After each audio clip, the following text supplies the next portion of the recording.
Futebol de Verdade com António Tadeia.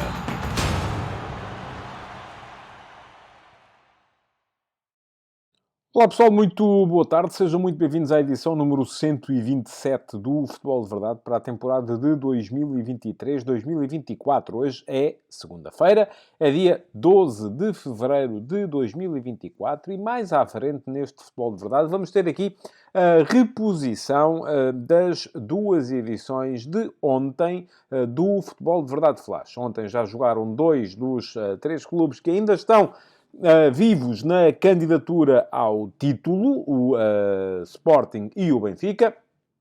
O Sporting ganhou em casa ao Sporting Clube Braga por 5-0. O Benfica empatou fora de casa com o Vitória Sport Clube em Guimarães, 2-2. Os subscritores premium do meu Substack já receberam ontem à noite as edições do Futebol de Verdade Flash com o meu comentário de cerca de 15 minutos a qualquer um destes dois jogos. Portanto, só aí já estamos a contar com meia hora de Futebol de Verdade aqui na edição de hoje.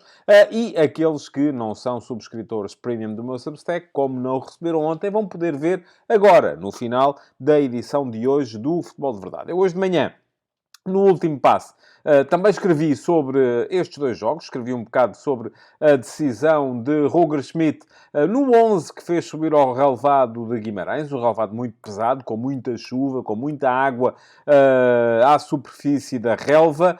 Escrevi também sobre a estratégia de Artur Jorge, o treinador do Sporting Clube Braga, que repetiu a mesma estratégia que lhe tinha valido a vitória sobre o Sporting 1-0 na meia-final da Taça da Liga em Leiria, já este ano, e que agora, com a mesma estratégia e basicamente com os mesmos jogadores, enfim, houve algumas alterações, mas apanhou 5-0. Portanto, a estratégia não é tudo. O texto está no meu Substack e fica aqui o link para quem quiser ler. É gratuito, é para todos. Portanto, é para subscritores e para não subscritores. É para quem quiser dar lá um salto e ler. Já sabem, o último passo, todos os dias de manhã, de segunda a sexta-feira, a minha crónica de reflexão sobre a atualidade futebolística nacional e internacional está ao dispor de quem quiser ler. Não precisam de pagar nada para isso. Ora, muito bem. Portanto, já sabem, o último passo de hoje vai ter apenas ataques rápidos. Não há Q&A hoje, porque temos um pouquinho mais de meia hora de reposições das edições do Futebol de Verdade Flash. E o Q&A voltará depois em futuras edições do Futebol de Verdade. E estou a pensar voltar a fazer Q&A na quarta-feira. Amanhã não há Futebol de Verdade. Amanhã a única coisa que vamos ter vai ser a reposição do Futebol de Verdade Flash, que hoje à noite há de seguir para os subscritores premium do meu Substack, em tadeia.substack.com, relativo ao meu comentário ao Futebol Clube Aroca, Futebol Clube do Porto. Vai ser logo à noite, o jogo é às 20h15. No final do jogo, o meu comentário seguirá para todos os subscritores premium do meu Substack. Se querem ainda ter a certeza de que recebem, pois muito bem, a maneira de o fazerem é subscreverem o meu Substack em tadeia.substack.com. Fica também aqui o link para poderem fazê-lo e garantirem que receberão, entre outras coisas, todas as edições do Futebol de Verdade Flash, com o meu comentário em cima da hora aos jogos dos candidatos a qualquer troféu do futebol nacional de topo. Neste momento temos edições do Flash no campeonato para todos os jogos de Sporting, Benfica e Futebol Clube do Porto, na Taça de Portugal para todos os jogos, desde os quartos de final, que faço todos os jogos, e nas competições europeias para todos os jogos das equipas portuguesas. Quinta-feira vamos ter mais 3 edições do Flash. Vai ser um sarilho conseguir fazer as 3, mas, enfim, cá estarei para cumprir com aquilo que é a promessa. Vamos lá, então, passar desde já aos ataques rápidos, que vão passar em revista todo o futebol do fim de semana, para depois, então, aqui chegar a reposição das edições de ontem do Futebol de Verdade Flash. Futebol de Verdade com António Tadeia.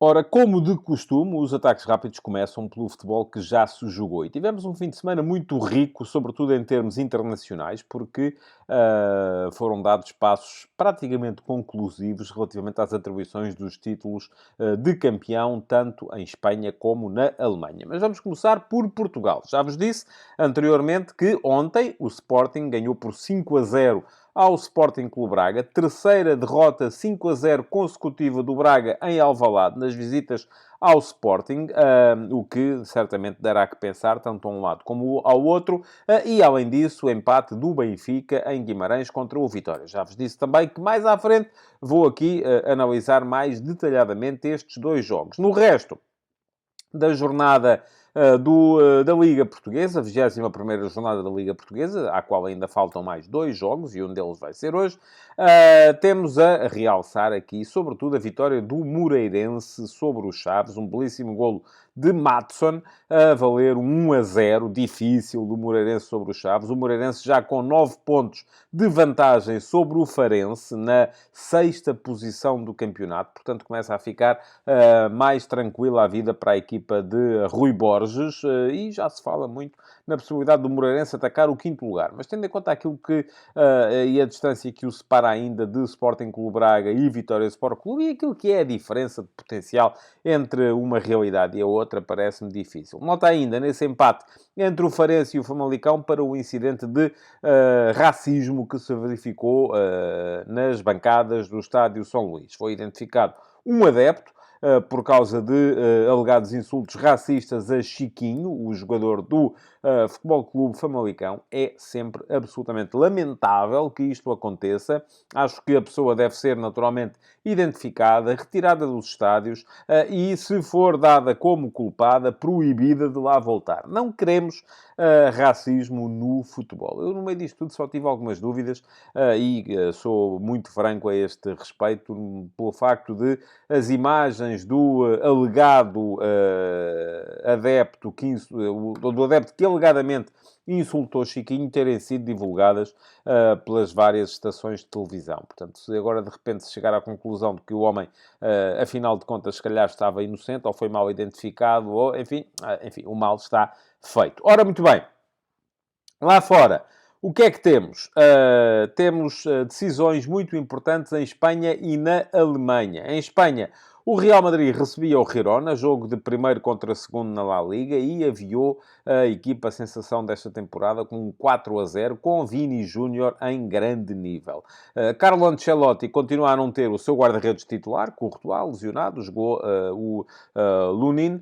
Continua a não ter nenhum dos 4 defesas centrais com que começou a temporada. Não tem nenhum. Não é assim, não lhe falta um, não lhe faltam dois, faltam todos. Ontem não, no sábado, contra o Girona, jogou com uma dupla de centrais formada por Carvajal, habitualmente defesa direito, e Tchouaméni, habitualmente médio defensivo. E mesmo assim, aquilo que aconteceu foi que o Girona não meteu um remate enquadrado na baliza do Real Madrid. Portanto, atenção, o Girona tem a ponta de lança de Dovbyk, o ucraniano, que está em grande forma, que é um avançado de centro de grande nível, tem sido das maiores revelações da Liga Espanhola, juntamente com Savinho, um extremo que seguramente esperaríamos que Savinho pudesse servir Dovbyk com alguma regularidade, mas a verdade é que não houve um remate enquadrado com a baliza do Real Madrid. O jogo acabou 4-0 a favor do Real Madrid e grande tarde de Vini Júnior, que marcou o primeiro golo, um golaço, e depois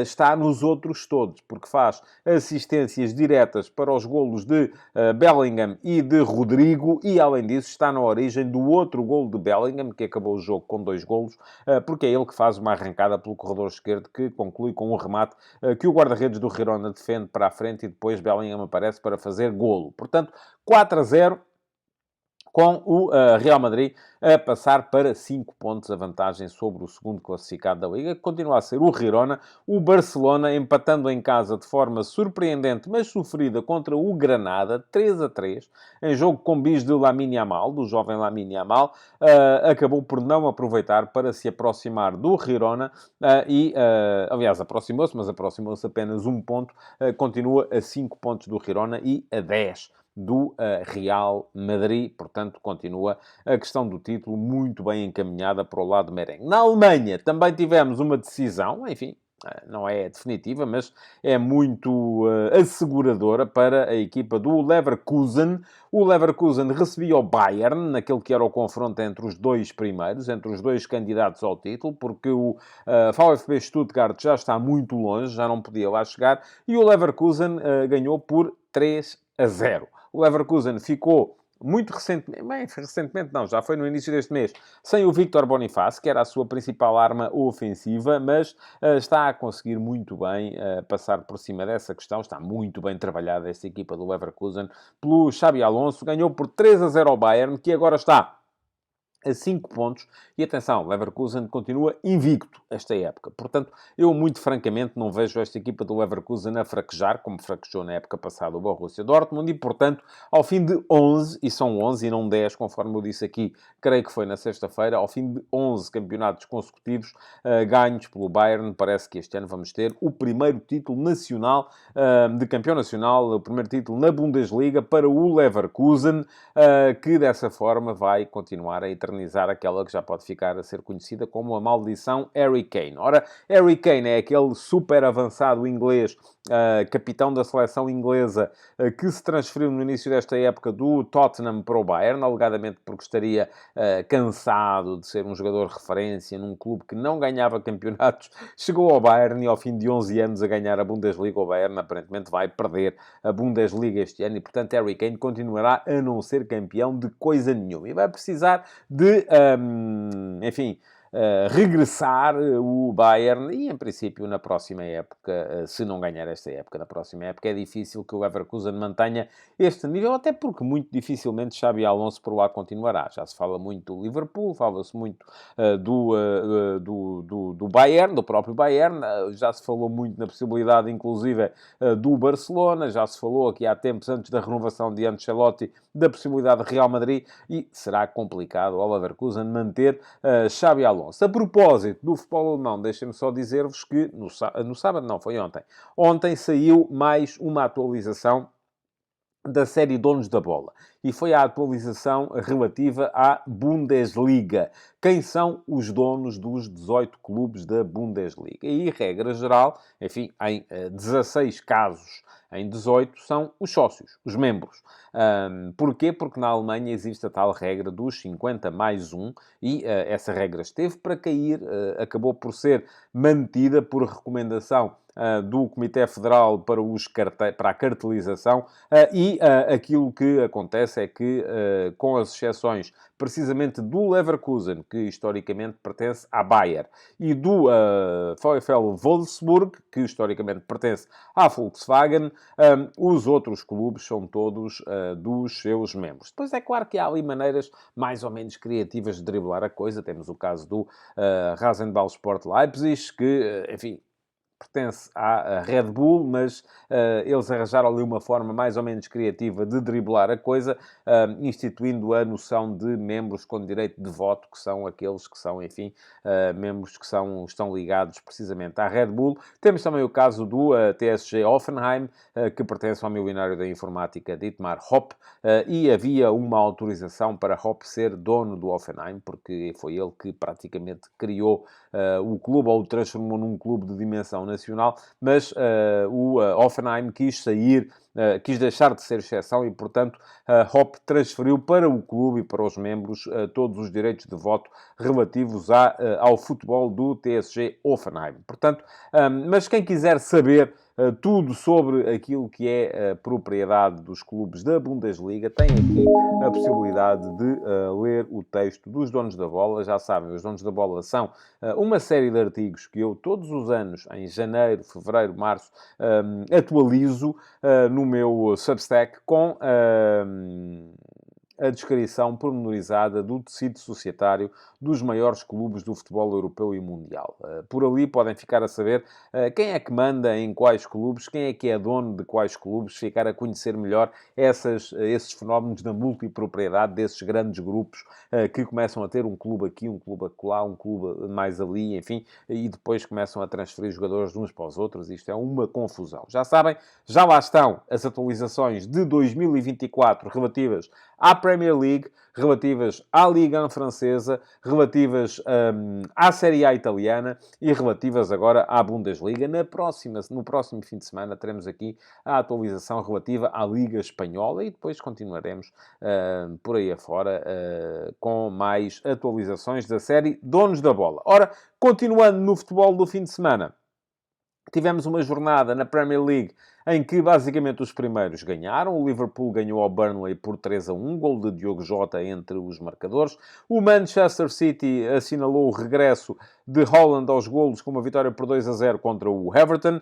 O Arsenal impôs-se de forma categórica por 6-0 no campo do West Ham e, portanto, nos três candidatos ao título, continua tudo na mesma. Estão todos ainda separados pelo mesmo número de pontos. O Tottenham também ganhou ao Brighton, aproveitou a derrota do Aston Villa em casa contra o Manchester United para se apoderar da quarta posição, mas o próprio Manchester United também já está na luta, porque com esta vitória, conseguida com um golo de McTominay a 4 minutos do final, um belíssimo cruzamento do Diogo Dalot, ficou também já relativamente perto desse quarto lugar, que neste momento é ocupado pelo Tottenham. Ora, a Itália, nota para a vitória do Inter, 4-2 em Roma, contra a Roma, que, tal como se previa, assim que acabaram os tais jogos mais fáceis, começou a ceder. Esta Roma de Daniel e De Rossi não será, com certeza, muito mais forte do que a Roma do José Mourinho. O Inter tem agora 7 pontos de avanço sobre a Juventus. Tem o mesmo número de jogos, apesar do Inter ter um jogo em atraso relativo à jornada que se jogou no fim de semana em que o Inter esteve a jogar a final da Supertaça de Itália na Arábia Saudita, mas a Juve vai jogar hoje e, portanto, poderá voltar a reduzir esta desvantagem, se ganhar, ou se empatar, também reduz, mas acaba por ficar outra vez com um jogo a mais. Em França, o Paris Saint-Germain, com um golo de Gonçalo Ramos na conversa, ganhou por 3-1 ao Lille, de Paulo Fonseca, e como o Nice perdeu em casa com o Mónaco, que vinha de uma derrota comprometedora na Taça de França contra uma equipa do terceiro escalão, e agora regressou ao campeonato e foi ganhar fora ao Nice, e neste momento o PSG tem então 11 pontos de avanço para o segundo. Também me parece que está mais ou menos resolvida a questão do título. Portanto, se formos a ver nas Big Five, os únicos campeonatos que ainda estão mais... Enfim, podemos dizer que Espanha está em aberto, são 5 pontos. A Alemanha está em aberto, são 5 pontos. Mas, francamente, não vejo o Real Madrid e o Leverkusen a fraquejarem. Também não vejo, francamente, o Inter a fraquejar. Portanto, vamos ter, sobretudo, a Premier League até ao final, seguramente, porque há ali uma corrida a 3 entre Liverpool, Manchester City e Arsenal, e estão os três particularmente fortes. O que já está decidido é quem são os campeões da África e da Ásia. Na Ásia, o Qatar ganhou e revalidou o título, ganhou por 3-1 à Jordânia na final. 3 golos de penalti, não é muito normal vermos uma final decidida assim, com 3 penaltis para o mesmo lado. O Afif marcou-os todos e o Qatar acabou por se impor à Jordânia na final, 3-1, sagrando-se assim bicampeão da Ásia. Em África, a sorte não sorriu à Nigéria, do português José Peseiro, que esteve a ganhar à Costa do Marfim por 1-0, mas acabou por perder por 2-1. Decidiu um golo de Sébastien Haller, o que acaba por ser, de certa forma, bonito. Enfim, um jogador que teve o problema de saúde que teve, que esteve para ter que desistir do futebol, acaba por voltar e foi decisivo na final continental. Costa do Marfim 2, Nigéria 1, entre os campeões da África, o defesa central sportinguista Diomande, que, no entanto, não jogou e acabou por ser afastado da equipa quando foi também feita a troca de selecionador. Agora, terminadas as competições asiática e africana, começam a regressar às nossas equipas os jogadores que, aliás, muitos deles já cá estão. Ontem, no Sporting Clube Braga, Morita já foi titular pelo Sporting, Jenny Catamo também já foi titular pelo Sporting, Niakate já esteve e entrou depois na equipa do Sporting Clube Braga, ainda falta Banza, que vai regressar e com certeza estará aí a tempo dos jogos da Liga Europa na quinta-feira, da mesma forma que Diomande também estará, Taremi já foi convocado para o jogo de hoje do Futebol Clube do Porto em Aroca, e no meio disto tudo começa aqui agora a criar-se a questão que é, e agora, não é? Porque quando eles foram, era um desastre, porque as equipas iam ficar privadas de alguns jogadores particularmente importantes. Agora que eles estão a regressar, as equipas, curiosamente, muitas delas até cresceram. No Sporting, o regresso de Diomande poderá significar um problema se Ruben Amorim quiser manter Eduardo Quaresma, porque à partida só pode jogar uma ou outra, e Eduardo Quaresma ainda ontem voltou a ser muito bom na vitória do Sporting sobre o Sporting Clube Braga. No Futebol Clube do Porto, o regresso de Taremi pode implicar ali uma alteração do equilíbrio que a equipa encontrou no 4-3-3, com o Evanilson na ponta de lança, com o Francisco Conceição a partir da direita, com o Galeno a partir da esquerda, com o PP a aparecer juntamente com o Nico Gonzalez como dois médios interiores ofensivos, sendo que um deles geralmente baixa para perto do Alan Varela e o outro avança para perto do avançado. Onde é que entra aqui o Taremi, não é? É isso que vamos com certeza tentar perceber hoje, no jogo que o Porto vai fazer em Aroca, sendo que não me parece que seja fácil a equipa manter esta dinâmica que tem sido tão interessante. O Porto está na melhor fase da época, apesar do empate recente contra o Rio Ave, mas não me parece fácil ao Porto manter esta dinâmica, introduzindo na equipa o Taremi no 11 titular. Ora, olhemos então para o futebol de hoje, porque a Aroca Futebol Clube do Porto, às 20h15, é um dos jogos mais promissores do dia de hoje, oitavo classificado da Liga. O Aroca também está num belíssimo momento, tem um ataque muito produtivo. O Rafa Morrica, um ponta de lança, finalizador, como há poucos. O Cristo Gonçalves, um jogador que chega muito bem também às zonas de finalização, cria muitos desequilíbrios na frente.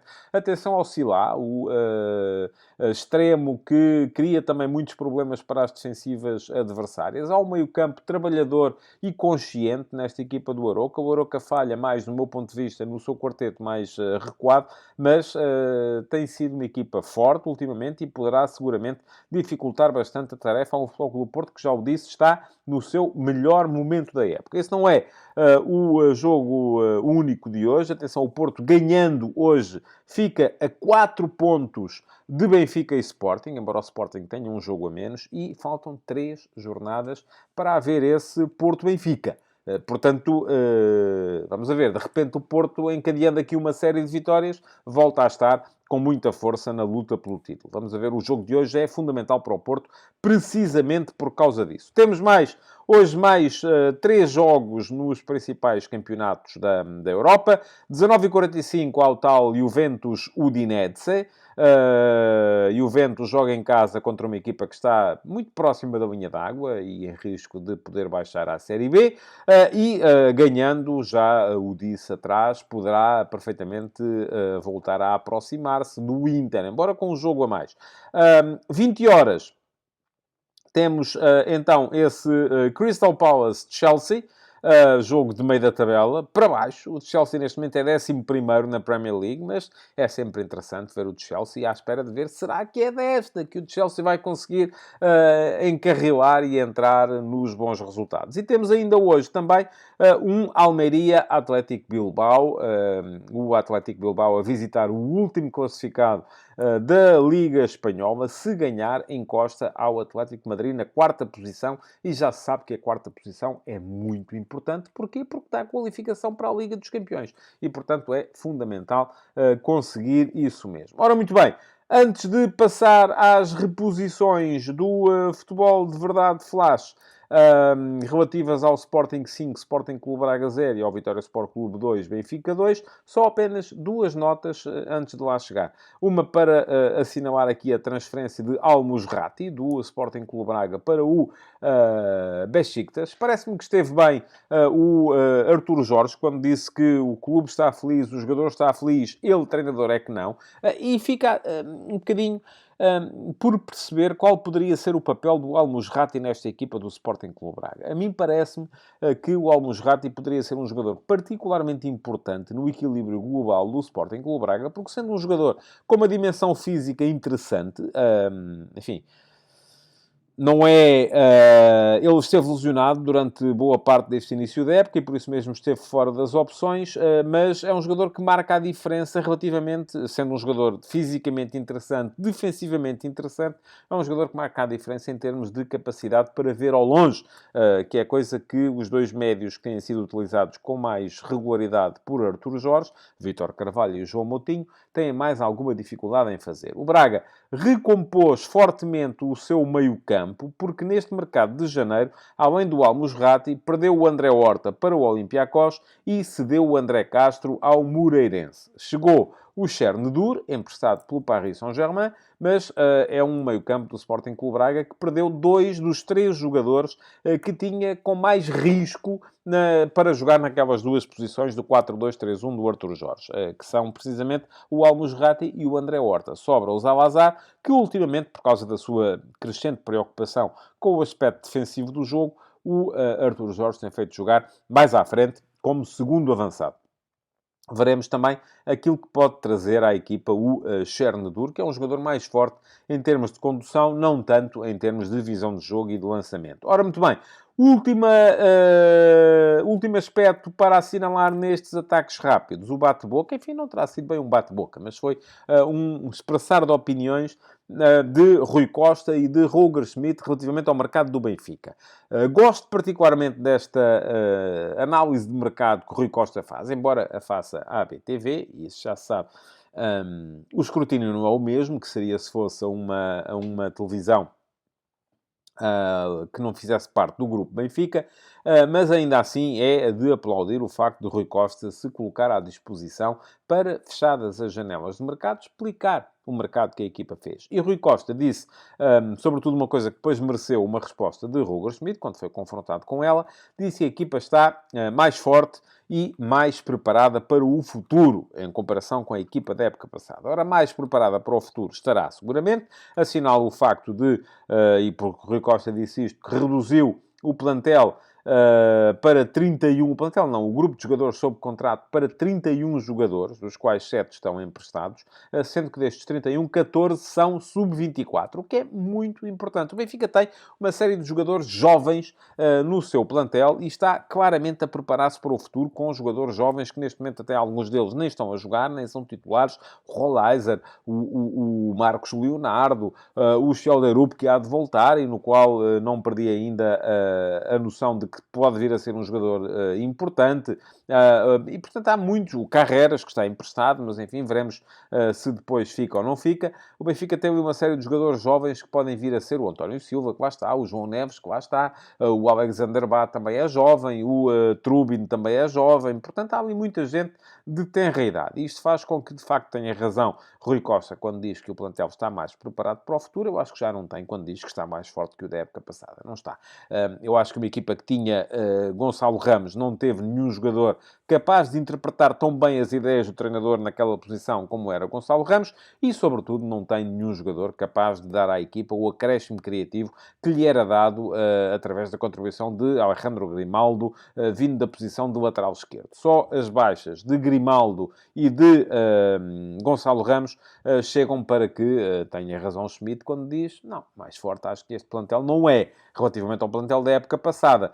Disse Schmidt ainda que só estão a jogar 4 titulares da época passada, e se formos a ver é verdade, são eles o António Silva, o Otamendi, o João Mário e o Rafa, porque o João Neves não fazia parte dos titulares da época passada, porque Bá não tem estado a jogar, está agora a regressar. Enfim, podemos contar também o Orsnes, aí já serão 5, mas o Orsnes está a jogar noutra posição. Enfim, não terá sido absolutamente esclarecedor a forma como Schmidt também se referiu ao tema, mas eu acho que, bem vistas as coisas, ele tem alguma razão quando diz que o plantel, de facto, não é mais forte que o da época passada. Está mais preparado para o futuro, sem dúvida nenhuma. Mais forte, tenho dúvidas que o seja. Bom, meus amigos, já sabem, amanhã o Futebol de Verdade vai limitar-se à reposição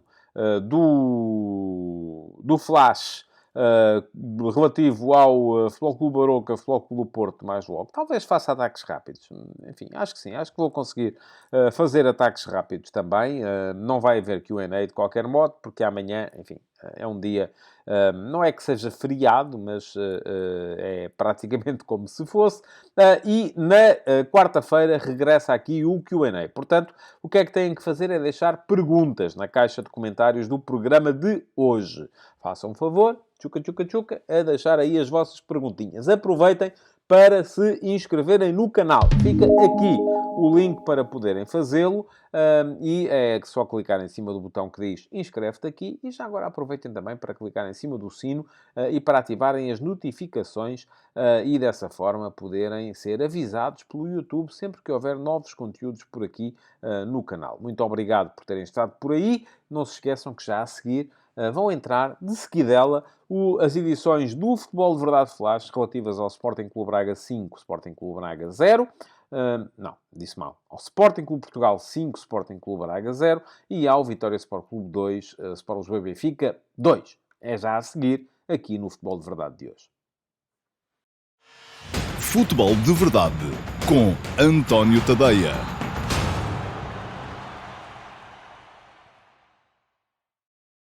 Olá a todos e sejam muito bem-vindos ao Futebol de Verdade Flash para o Sporting 5, Sporting Clube Braga 0. A goleada do Sporting ao Sporting Clube Braga mostra que a estratégia não é tudo no futebol. Artur Jorge repetiu as marcações individuais e a dupla cobertura Víctor Gyökeres, que lhe tinham valido 1-0 na meia-final da Taça da Liga, mas a diferença para esse jogo foi feita pela eficácia dos Leões. Desta vez, a equipa de Ruben Amorim começou por marcar 2 vezes nos seus primeiros 5 remates e depois, já na segunda parte, arrumou a questão do resultado com mais 2 golos num par de minutos, a pôr termo a um período de reação minhota que até podia ter reaberto a questão da distribuição dos pontos. Ruben Amorim trazia algumas alterações pontuais preparadas, como uma maior saída de Gyökeres da zona central, ou até a sua aproximação aos médios, em movimentos de apoio que se destinavam a atrair os centrais adversários, mas a chave do jogo esteve, por um lado, numa superior definição dos Leões perante situações de finalização e depois, já confortáveis com a vantagem, na gestão quase perfeita da partida por parte dos 3 de trás. Isto de maneira a libertar sempre um para início de organização. Fundamental para esta questão foi a forma como o Sporting cedo se colocou em vantagem. É certo que Pedro Gonçalves já tinha perdido uma situação gerada por Gyökeres, rematando enrolado e ao lado, logo aos 2 minutos, mas aos 9 Trincão abriu mesmo o marcador, com um tiro cruzado que se sucedeu a uma recuperação de bola no seguimento de um passe interior mal gizado por Víctor Gomes. O Sporting Clube Braga sentia dificuldades para ir além do jogo de marcações que punha em campo. E isso via-se no sentido quase único que a partida tinha neste seu início. Catamo perdeu 2-0 aos 13 minutos, mas aos 18 chegou mesmo o segundo gol de Unina. Amorim tinha 3 centrais para 2 adversários a tentar condicioná-los. E a ideia era sempre a de soltar um deles para poder levar a bola. E foi isso que fez Quaresma quando arrancou pelo meio-campo adversário adentro. O central leonino jogou em Trincão, este em Pedro Gonçalves, caiu já na área, sem rematar, mas Quaresma, que tinha acompanhado sempre o lance até à área, recolheu e marcou. Até aqui, o Sporting Clube Braga ainda não tinha sequer rematado. Fê-lo pela primeira vez aos 20 minutos, por Borja, de longe e ao lado, de forma quase inofensiva. O conforto do resultado levou então os Leões a abrandarem o ritmo, mas só depois do intervalo é que os minhotos começaram a ver a baliza de Adam mais de perto, nomeadamente subindo os seus 2 laterais. E foi mesmo só depois de Nuno Santos ameaçar, com o remate cruzado, aos 60 minutos, é que o Sporting Clube Braga se tornou ameaçador, sobretudo através de Djaló. O extremo viu Inácio desviar-lhe um remate para canto, aos 62 minutos, e depois, na sequência desta bola parada, obrigou Adam à sua primeira defesa da noite.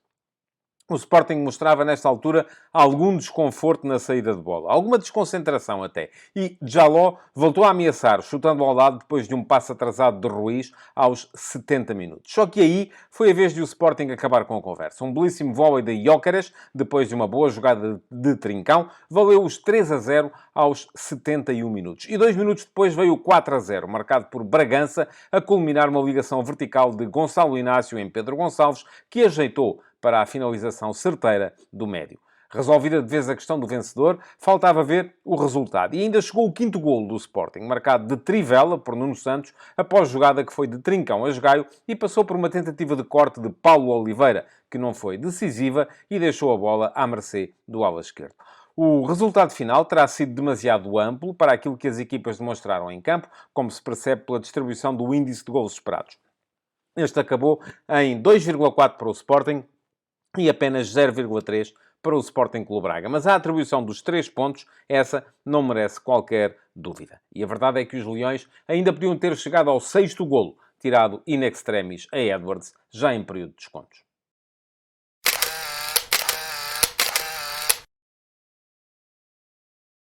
Ora, passemos então à fotografia tática deste jogo, que até no plano estratégico foi muito semelhante àquilo que se tinha visto na meia-final da Taça da Liga entre estas mesmas duas equipas, porque o Sporting Clube Braga voltou a utilizar a tal estratégia de marcações individuais a todas as unidades ofensivas da equipa do Sporting. Mas comecemos pela equipa da casa. O Sporting fez 3 alterações relativamente ao 11 que tinha utilizado em Leiria, à meio da semana, em jogo da Taça de Portugal. Trocou o guarda-redes, porque Franco Israel joga nas taças, mas quem joga no campeonato é António Adán. Trocou, além disso, o central esquerdo. Saiu Mateus Reis para o regresso de Gonçalo Inácio, à posição que é dele. E promoveu a entrada de Morita no 11, saindo Edwards e avançando Pedro Gonçalves para o trio da frente. Assim sendo, o Sporting em 3-4-3, o seu sistema habitual, um bocadinho mais contemporizador nas introduções do segundo médio na linha da frente, porque quando joga ali Pedro Gonçalves é uma coisa, quando joga Morita é outra, mas ainda assim uma equipa capaz de criar inúmeros desequilíbrios no plano ofensivo. Adán foi o guarda-redes, depois centrais à direita Quaresma, à esquerda Gonçalo Inácio, pelo meio Coatas.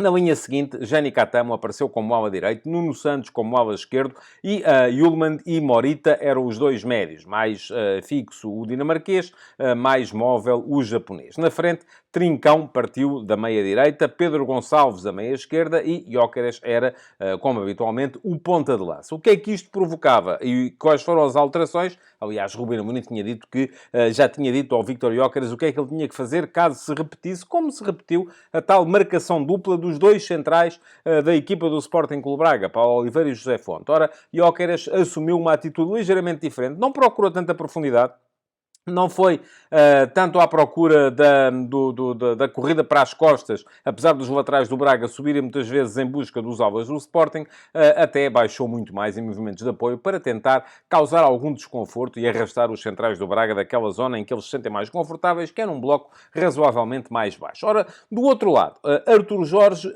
não mudou nenhum jogador dos que tinham jogado na última jornada do campeonato contra o Moreirense, uma vitória do Sporting Clube Braga por 1-0. Assim sendo, apresentou o seu habitual 4-2-3-1, com Mateus na baliza, Víctor Gomes lateral direito, Borja lateral esquerdo, José Fonte e Paulo Oliveira como centrais, dupla de médios formada por João Moutinho e Vítor Carvalho, e mais à frente Jaló a partir como extremo direito, Ricardo Horta a sair do lado esquerdo, embora poucas vezes o tenha verdadeiramente ocupado. Zalazar era o médio mais ofensivo, o número 10, vamos chamar-lhe assim, e Abel Ruiz o avançado. Mas a estratégia do Braga, toda ela foi definida em função do momento defensivo, do momento em que a equipa não tinha a bola. E voltou Artur Jorge a utilizar o tal esquema de marcações individuais que fazia pressupor a tal marcação dupla de Paulo Oliveira e José Fonte em Gyökeres. O que é que acontecia a seguir? Pois muito bem, Víctor Gomes, o lateral direito do Braga, encostava em Nuno Santos. Borja, o lateral esquerdo do Braga, encostava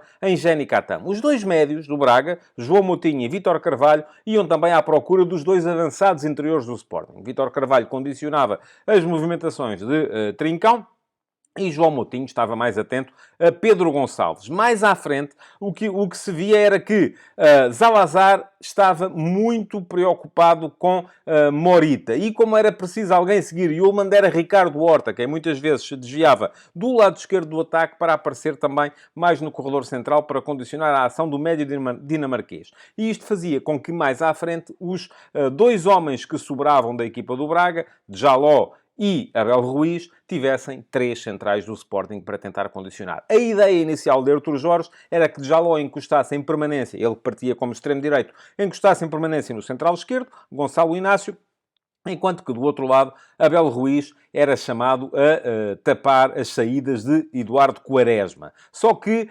inteligentemente, Coates muitas vezes ficava com a bola e pausava o jogo. E isto só foi permitido porquê? Porque o Sporting já estava em vantagem. Estava mais confortável. Ora, assim sendo, Coates pausava o jogo e Abel Ruiz muitas vezes era chamado da sua ação sobre Quaresma para vir cair em Coates e era a altura em que Quaresma se soltava para jogadas como aquela que deu, por exemplo, o segundo gol do Sporting. Ora, alterações. Quem é que mexeu primeiro? Foi o Sporting, quando trocou ao minuto 61 Morita por Daniel Bragança. Creio que seria até uma alteração que já estava prevista no plano de jogo, porque pareceu-me que Morita estaria com certeza preparado para jogar uma hora, ele que acaba de voltar da sua seleção depois da Taça da Ásia. Ao minuto 63 foi o Braga quem mexeu, e o Braga melhorou com as trocas. Trocou Víctor Gomes por João Mendes.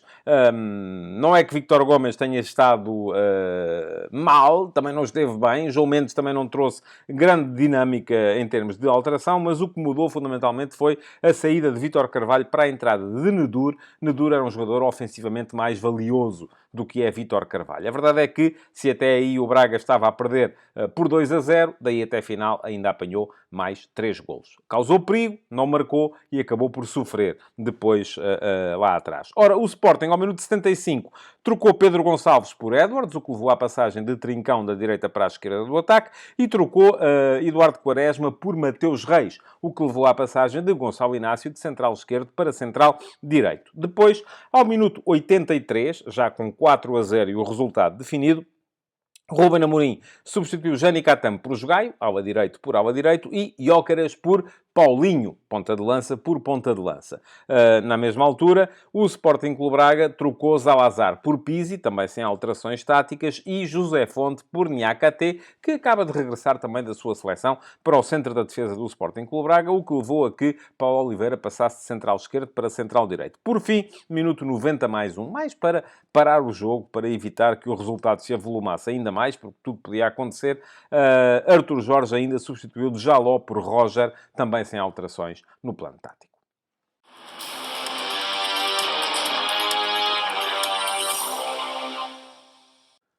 Acabou por se revelar francamente desastrada a atuação da equipa do Sporting Clube Braga.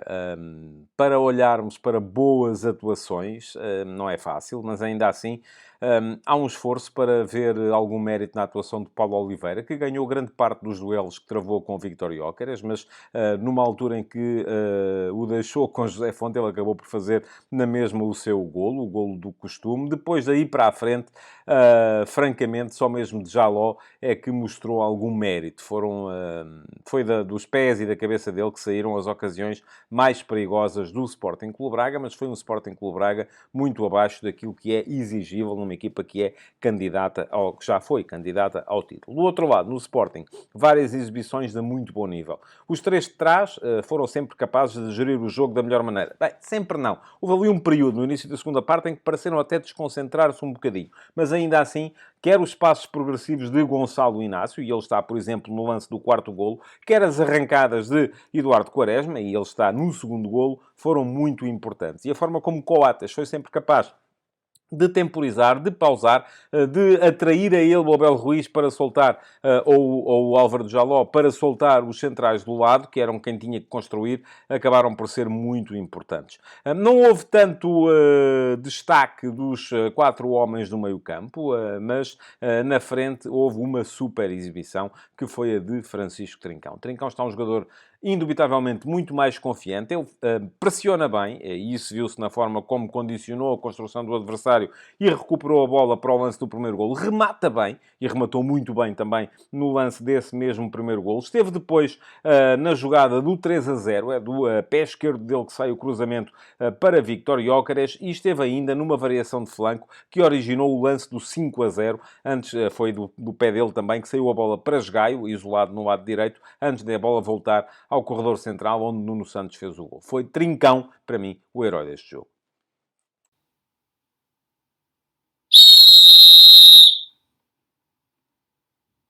Não há praticamente nada a dizer da arbitragem de António Nobre, a não ser que ela foi excelente.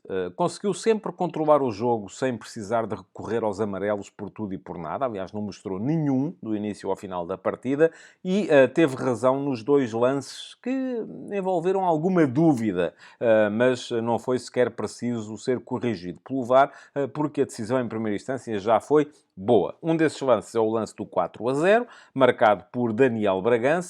O árbitro auxiliar viu bem quando deixou a jogada prosseguir. Porquê? Porque Pedro Gonçalves estava, depois viu-se nas linhas, 21 centímetros em posição regular antes de ceder a bola a Daniel Bragança, que por sua vez estava 39 centímetros atrás da linha da bola. Portanto, tudo correto, tudo regular, bem decidido pela equipa de arbitragem de António Nobre. Por fim, ao minuto 85... a bola toca no braço de Paulo Oliveira dentro da área, mas é um ressalto. A bola vem de uma das pernas do central do Braga, vem para cima. O braço está em posição considerada natural, portanto não havia lugar à marcação de grande penalidade por mão de Paulo Oliveira. Nesse lance que, curiosamente, até acabou por redundar depois no quinto golo do Sporting, marcado na recarga por Nuno Santos. Excelente, portanto, a arbitragem de António Nobre neste Sporting Clube Braga. Futebol de Verdade com António Tadeia.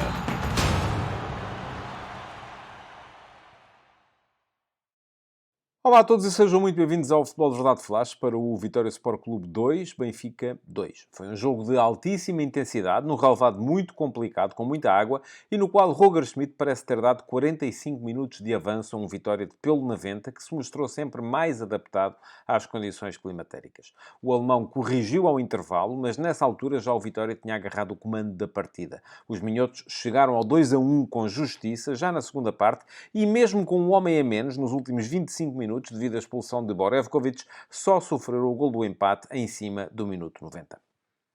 Tanto como pela chuva, o jogo foi marcado pela opção de Schmidt por um ataque mais móvel, sem a referência que podia ser Cabral, e com os leves Rafa e Di Maria a jogarem soltos pelo meio. Foi um erro que o Vitória aproveitou para carregar sempre mais jogo para a área adversária, fruto da intensidade com que Jota Silva atacava à profundidade, a ponto de o Benfica bem poder agradecer a Trubin o facto de ter chegado ao intervalo empatado. Tiago Silva e Tomás Hendel eram capazes de igualar as coisas com João Neves e Coxo a meio campo, mas o Vitória marcava a sua superioridade pela forma como conseguia depois segurar a bola na frente, chamando os dois alas a intervir no ataque. E de nada servia aos encarnados o facto de terem em Orsnes e João Mário dois médios com maior capacidade de recuperação do que é habitual. O jogo ainda assim começou muito dividido, com as duas equipas a procurarem adaptar-se às condições do campo. Jota cedo mostrou ao que vinha, com um remate que Trubin desviou para canto logo no primeiro minuto. Mas depois disso, o Benfica só agitou as coisas na frente ao minuto 21, num remate de fora da área, feito por João Mário, interceptado e sem perigo, no entanto. Por essa altura, já era o Vitória quem estava por cima. Aos 22 minutos, Nuno Santos viu o Charco à frente da linha de golo da baliza de Trubin evitar um 1-0, depois de uma jogada de Bruno Gaspar à linha pelo lado direito. E se é verdade que de livre Coxo ainda forçou Charles a uma boa defesa, no minuto seguinte, o Vitória acelerou depois para a vantagem.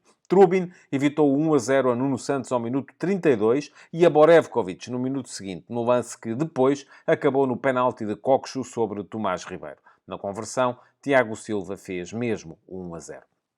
O Benfica empatou 5 minutos depois, quando Rafa desviou para as redes um belíssimo cruzamento de Di Maria, mas o Vitória bem podia na mesma ter chegado ao intervalo em vantagem, pois Trubin evitou um golo a Tomás Ribeiro e Nuno Santos viu um remate passar a arrasar o poste depois de desarmar João Neves, já em zona perigosa. O Benfica precisava de mudar e Schmidt entendeu-o, chamou Artur Cabral e Florentino ao intervalo. Mas se as trocas resultaram num ligeiro ascendente territorial e no ganho de vários pontapés de canto, o que não se via eram oportunidades de golo na baliza de Charles. A subida das linhas benfiquistas era, em contrapartida, um convite à exploração da profundidade por parte de Jota, o aspecto mais marcante do jogo, enquanto o atacante vimaranense teve gás.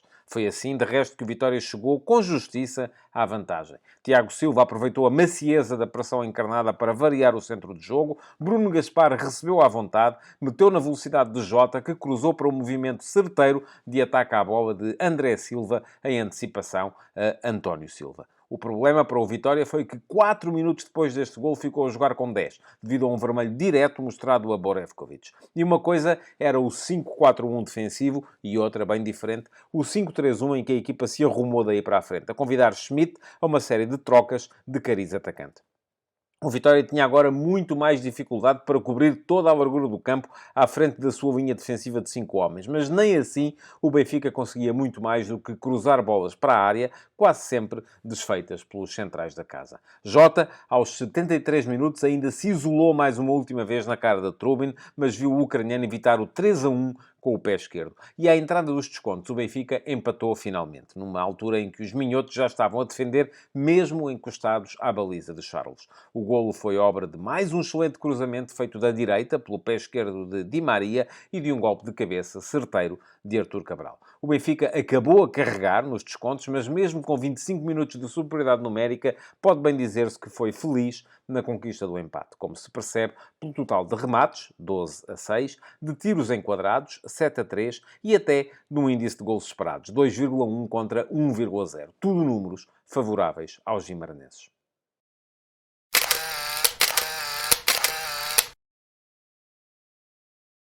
E passemos então à fotografia tática de um jogo em que qualquer um dos treinadores fez duas alterações relativamente aos 11 que tinham levado ao campo a meio da semana nos jogos dos quartos de final da Taça de Portugal. Ambos jogaram na mesma noite. Ora, no caso do Vitória Sport Clube, Álvaro Pacheco trocou dois nomes relativamente à vitória por 3-1 ali mesmo, no mesmo estádio, contra o Gil Vicente. Trocou o ala direito, Miguel Magá, por Bruno Gaspar e trocou um dos três homens da frente, João Mendes, por Nuno Santos, que foi quem apareceu a jogar pela esquerda na frente de ataque, sendo que geralmente quem joga pela esquerda na frente de ataque do Vitória tem também uma missão dupla, porque simultaneamente, ao mesmo tempo que se junta a Jota Silva e André Silva na frente, também se junta a Tomás Andal e Tiago Silva na zona de meio campo. Sendo assim, o Vitória apareceu no seu habitual 3-4-3, que defensivamente se convertia num 5-4-1 através do recuo dos dois alas para a posição de defesas laterais e dos dois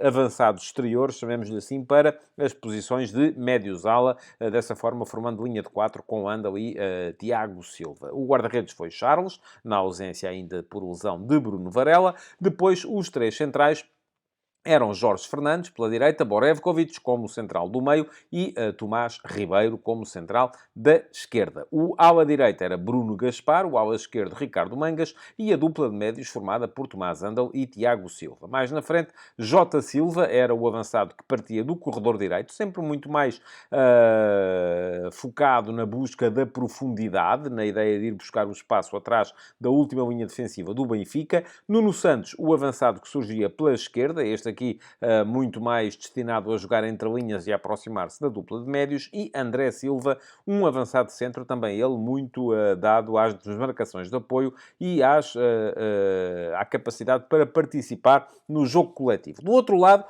Roger Schmidt surpreendeu. Porquê? Porque não era de todo esperado que ele fizesse as alterações que fez na equipe. E quais foram elas? Ora, em relação ao 11 que tinha ganho por 2-1 em Vizela, a meio da semana, em jogo dos quartos de final da Taça de Portugal, Schmidt trocou o lateral esquerdo e até aí já era o que se esperava. Álvaro Carreras cedeu a vez a Morato, que assim voltou a dar à última linha defensiva do Benfica um aspecto mais coriáceo, mais defensivo, menos ofensivo, mas depois o que não era de todo esperado era a saída do 11 de Artur Cabral, o ponta de lança, que tem marcado sempre, para dar entrada a Alexander Bá, que foi colocar-se como lateral direito, desta forma levando a que Frederic Orsnes aparecesse na frente e obrigando Rafa a jogar como uma espécie de falso ponta de lança. Ora, assim sendo, o 4-2-3-1 do Benfica surgiu com Trubin na baliza, depois quarteto defensivo formado por Bá à direita, Morato à esquerda, António Silva e Otamendi como centrais.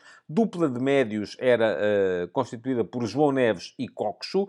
E depois, mais na frente, Orsnes apareceu como atacante pela direita, João Mário como atacante pela esquerda e Di Maria a jogar mais no meio, próximo de Rafa, que era uma espécie de falso ponta de lança. Repetiu aqui Schmidt uma ideia que tinha explorado, por exemplo, na primeira parte do jogo contra o Flóculo Porto na Supertaça e da a qual, tal como aconteceu hoje, abdicou ao intervalo por perder percebido que ela não funcionava. Ora, hoje, com o relevado pesado, com a dificuldade para as ligações curtas através do centro do terreno, porque a bola ora travava, ora acelerava e era sempre imprevisível, mais razões haveria para se achar que esta combinação teria dificuldades em funcionar, porque Di Maria e Rafa são dois jogadores virtuosos, mas são leves e não têm muita capacidade para se impor num terreno tão pesado como era este. Ora, o Benfica saía, como era habitual, a 3+1, com, ora, alternando Coxo ou João Neves, que se iam colocar à esquerda de Otamendi para fazer uma saída a 3, depois estando o outro numa segunda linha formada com os dois laterais também, e na frente fazia impor, ou tentava fazer impor a mobilidade, porque Orsnes saía muitas vezes da direita para o meio, Di Maria tinha liberdade para explorar os corredores, aliás, surgiu, por exemplo, à direita para fazer o cruzamento para o primeiro golo do Benfica, e João Mário também surgia muitas vezes como centrocampista. Quem tinha dificuldades em servir de referência era Rafa, porque naturalmente não é jogador para estar de costas para a baliza e ser alvo de um jogo mais direto, que era aquilo que o relevado hoje impunha. Por isso mesmo, Schmidt trocou ao intervalo e então substituiu João Mário por Artur Cabral, dando à equipa finalmente a tal referência central de que ela precisava para o ataque e trocando ainda Coxo por Florentino, dando também à zona de meio-campo um jogador com maior capacidade para se impor nos duelos, um jogador mais físico, com mais capacidade nas bolas divididas. Estas trocas levaram a que, indo Cabral colocar-se como ponta de lança, Rafa baixasse para a sua posição habitual, de apoio ao ponta de lança, e Di Maria, que estava a jogar pelo meio, passasse para o lado direito do ataque, com a derivação de Orsnes da direita para a esquerda, onde estava a jogar até aí o João Mário. O Vitória mexeu ao minuto 67 e mexeu apenas porque tinha ficado privado de Borevkovic. Quando Borevkovic foi expulso ao minuto 65, o Vitória, que se defendia no tal 5-4-1, passou a ter alguma dificuldade. Precisou, primeiro que tudo, de recompor o centro da defesa, porque lhe faltou um central, e então trocou o ponta de lança, o André Silva, por um defesa central, Manu, que foi colocar-se precisamente no meio de Jorge Fernandes e Tomás Ribeiro, onde estava até aí Borevkovic. O que é que isto provocou? Que a Jota, que estava a atacar pela direita, foi para ponta de lança. Era a ideia explorar o adiantamento da equipa do Benfica com os ataques de Jota à profundidade. Mas, onde atrás do ponta de lança havia uma linha de 4, passou a haver apenas uma linha de 3, com muito mais dificuldades para cobrir toda a largura do campo. Bastava o Benfica levar a bola de um lado para o outro do campo para ter, invariavelmente, espaço para atacar. Ao minuto 77, para tentar ganhar algum pulmão na zona de meio-campo, o Vitória trocou Nuno Santos por Zé Carlos, e nesta altura o meio-campo do Vitória basicamente era formado por Tiago Silva como médio interior direito, ou médio direito, chamemos-lhe assim, Tomás Andel como médio centro, e Nuno Santos, que tinha baixado para a posição de médio esquerdo. Ora, Zé Carlos entrou precisamente para esse lugar onde estava o Nuno Santos, e na mesma altura o Benfica forçou o ataque, trocando Morato, o defesa esquerdo, por Marcos Leonardo. Marcos Leonardo, um ponta de lança, foi juntar-se a Artur Cabral, e o Benfica, que começou sem nenhum, neste momento já tinha 2 a jogar ali próximo dos centrais da equipa do Vitória Sport Clube. Nesta altura, o que aconteceu foi que Rafa passou a ter que cobrir ali um bocadinho também o lado esquerdo do ataque, porque do outro lado estava Di Maria e havia 2 pontas de lança, naturalmente. Ao minuto 86, já completamente rebentado e sem capacidade para correr mais, Jota cedeu o lugar na frente de ataque a Nelson Oliveira, que foi jogar também como ponta de lança, jogador de características diferentes, menos dado à busca da profundidade, mas mais forte na disputa de bolas aéreas, por exemplo. E um minuto depois, a Roger Schmidt esgotou as alterações. Trocou João Neves, um médio, por David Neres. David Neres foi colocar-se na esquerda do ataque e Rafa baixou para segundo médio, para próximo de Florentino, na zona central do campo. E, além disso, trocou ainda Orsnes, que desde a saída de Morato já estava a jogar como lateral esquerdo, por Álvaro Carreras, que foi então um lateral esquerdo mais ofensivo. O Benfica acabou num 4-4-2 com Orsnes como lateral esquerdo, Bá como lateral direito, dupla de centrais formada por António Silva e Otamendi, e depois dupla de médios formada por Florentino e Rafa, imaginem, com Neres a atacar pela esquerda, Di Maria a atacar pela direita e dupla de ponta de lança formada por Artur Cabral e Marcos Leonardo. Foi nestas condições que o Benfica fez o golo do empate, mas não marcaria mais nenhum e acabou mesmo por deixar 2 pontos em Guimarães.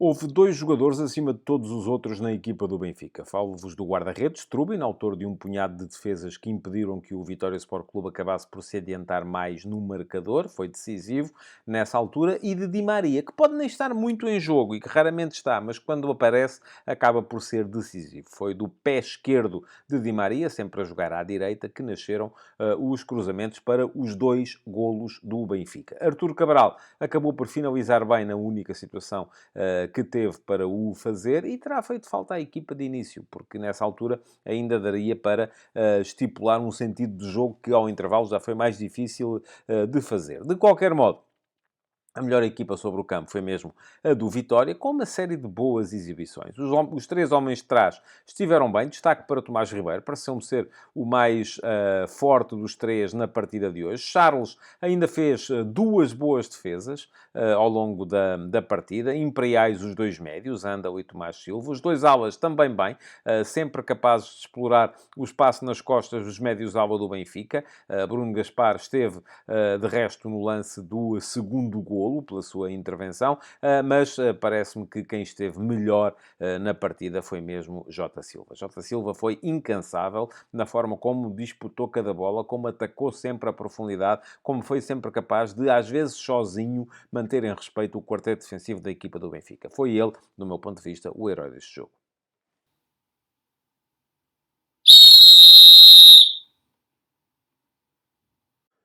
Não sou adepto de arbitragens do género daquela que Luís Godinho levou ao campo do Dom Afonso Henriques hoje, mostrando cartões amarelos por tudo e por nada, tentando segurar o jogo com base numa hiperatividade disciplinar. Mas se a ideia é essa, então tem que se levar até ao fim. E foi precisamente por não o ter feito que acabou por ficar manchada a arbitragem de Luís Godinho. Mas vejamos os lances mais polémicos um por um. Ao minuto 33, na grande penalidade que assinalou a favor do Vitória Sport Clube, foi bem assinalada, porque há de facto uma falta de Coxo sobre Tomás Ribeiro, há um pisão dentro da área. Antes disso, a bola de facto tabela no braço de Jorge Fernandes, mas sem que houvesse qualquer falta, até porque o braço está encostado ao corpo do defesa central vimaranense, naquela altura, em momento ofensivo. Ao minuto 40, bem validado o golo de Rafa, depois as linhas de fora de jogo colocadas na cidade do futebol vieram a mostrar que o atacante do Benfica estava 24 centímetros atrás da linha da bola, portanto foi boa a decisão tomada em primeira instância pela equipa de arbitragem.